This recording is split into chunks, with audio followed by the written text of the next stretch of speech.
Hi, I'm going to run through these parameters kind of fast because it's been a very long day, but I didn't want to miss having another tutorial out today. So I'm starting off on a blank preset of mod 7, and I just renamed it Snowstep. Jump into the EXI tab. I want to set up all the routing right now, just to get it out of the way. Route noise into filter A, and then route filter A into VPM oscillator 1, route VPM oscillator 1 into filter B, and then route filter B into actually both outputs, into two outputs of the main out mixer. All right, now that that's all set up, let's jump into our LFO actually. That'd probably be the easiest thing to get out of the way now. Go to LFO 1, choose triangle, that's fine. Choose the start phase on random. Actually, yeah, we'll stick with triangle. For frequency, you're going to want to put it all the way up, as well as fine. And then for frequency modulation, choose envelope generator 1, and boost that up to 18. Let's jump back into, let's go to the filter. Let's do that now.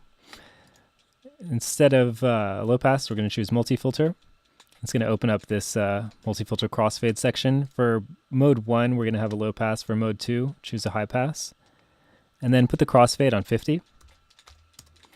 And then for the AMS, choose LFO 1. That's going to modulate the crossfade between our low pass and high pass.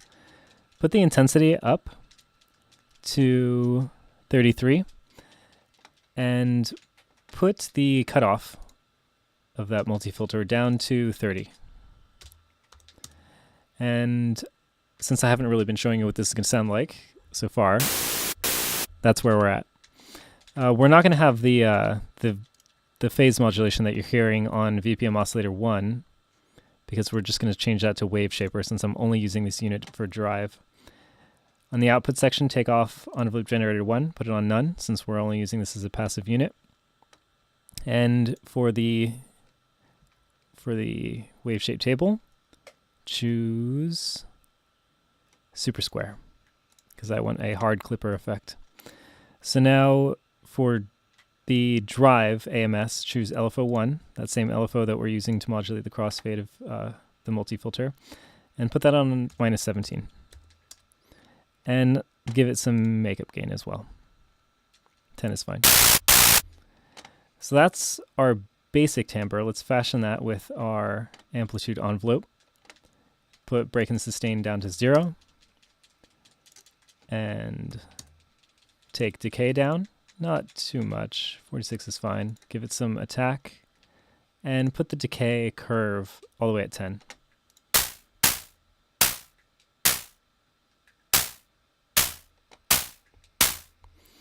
So we're almost there.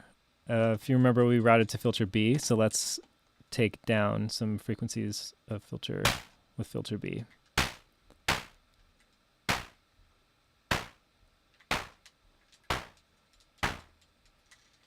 That's pretty good. That's what I'm looking for.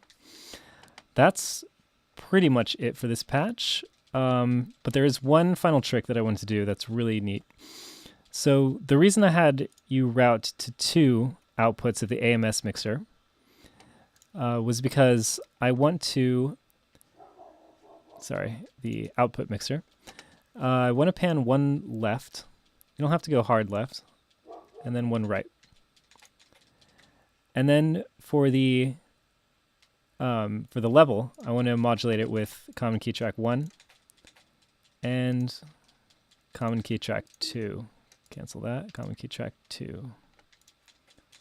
And put the intensity all the way up. And jump into our common tab, go to modulation, and then go to common key track. And now I want to set the low break to C1, F-E-D, C1, and then put the center on C1 as well.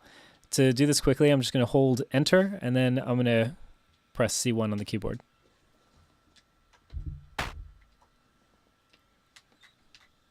sorry, D2, a little further down. Oh, you know what? Yeah, I'm on a 61, so I'm actually starting off on C2. So let me just do that real fast. Nope. Why didn't it work that time? Whatever. Just do it manually.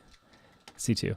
And now for the second key tracking, go to D2. D2. There we go.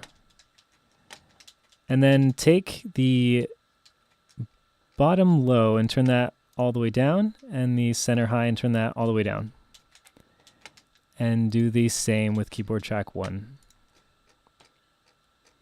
Now only these two keys will sound our timbre, but one will be panned left and one will be panned right.